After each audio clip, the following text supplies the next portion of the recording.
এখন আমরা দেখছি নতুন প্রথা, যারা সচিবালয়ে আমাদের বিরুদ্ধে ষড়যন্ত্র করছেন।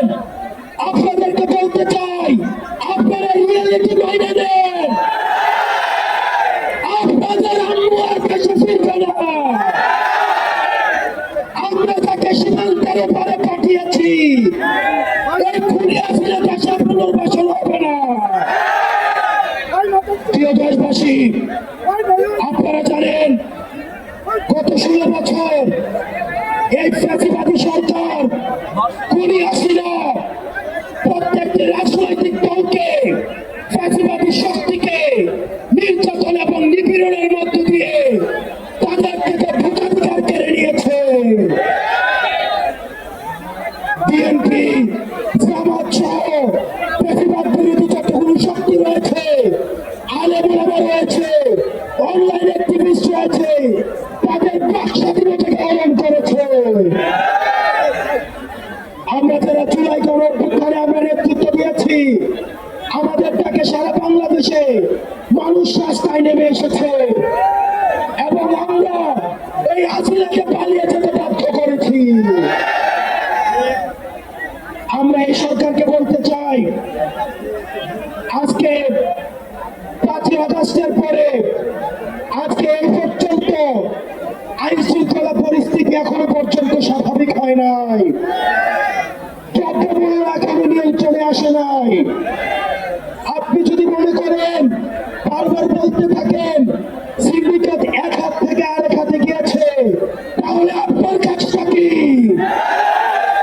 যেখানে এই সিন্ডিকেটের হাত ভেঙে দিতে হবে, দ্রব্যমূল্যকে মানুষের নিয়ন্ত্রণ আনতে হবে, আইন শৃঙ্খলা পরিস্থিতিকে স্বাভাবিক করতে হবে।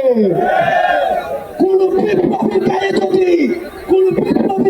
যদি আক্রমণ করা হয়, এই সরকারকে তার দায়ভার নিতে হবে।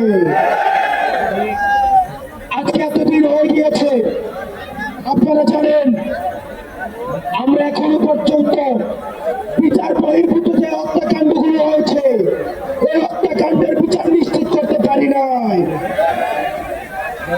আমরা দেখেছি পিলখানা হত্যাকাণ্ড, এই পিলখানা হত্যাকাণ্ড দেশপ্রেমী অফিসারদেরকে একজন করে মেরে ফেলা হয়েছে। আমরা চাই অতি শীঘ্রই এই পিলখানা হত্যাকাণ্ডের বিচার নিশ্চিত করতে হবে। আমরা সাপড়া ঘটনাকে ভুলে চাই নাই।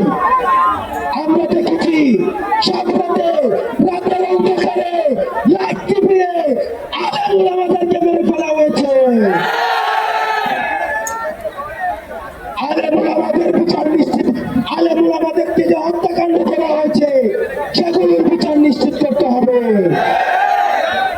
গত 16 বছর ধরে আওয়ামী লীগ যে নির্যাতন, নিপীড়ন, অত্যাচার, খুন করেছে সেগুলোর বিচার করতে হবে। 5ই আগস্ট পরবর্তী বাংলাদেশে আমাদের আর কোনো শত্রু নাই, আমাদের একমাত্র শত্রু এই আওয়ামী লীগ। আওয়ামী লীগের বিরুদ্ধে আমাদের পৃথিবীর কিছু তরুণ রাজনৈতিক শক্তি আছে, আমাদের সংগ্রাম অব্যাহত থাকবে। প্রিয় দেশবাসী, আমাদের এতদিন পর্যন্ত আমাদের এই জুলাই গণঅভ্যুত্থানের কোনো ঘোষণাপত্র ছিল না। আমরা বলতে চাই 15 জানুয়ারির মধ্যে আমাদের এই জুলাই গণঅভ্যুত্থানের ঘোষণাপত্র জারি করতে হবে। আমাদের জুলাই গণঅভ্যুত্থানের ঘোষণাপত্র 15 জানুয়ারির মধ্যে, আমাদের 15 জানুয়ারির মধ্যে জারি করতে হবে।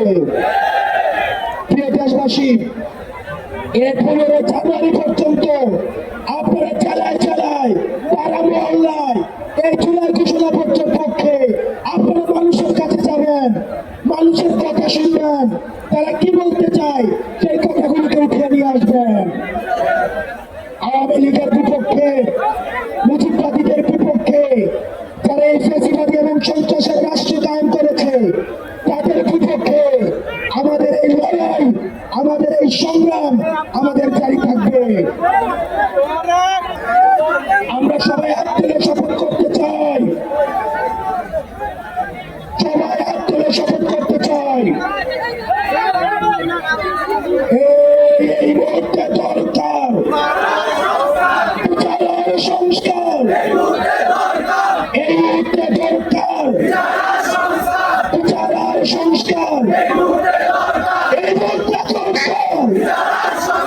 বিচারের সংস্কার প্রিয় বাংলাদেশবাসী, আপনাদের সাথে আবার দেখা হবে 15 জানুয়ারিতে আমাদের ঘোষণাপত্র নিয়ে। ইনকিলাব জিন্দাবাদ, মুজিববাদ মুর্দাবাদ।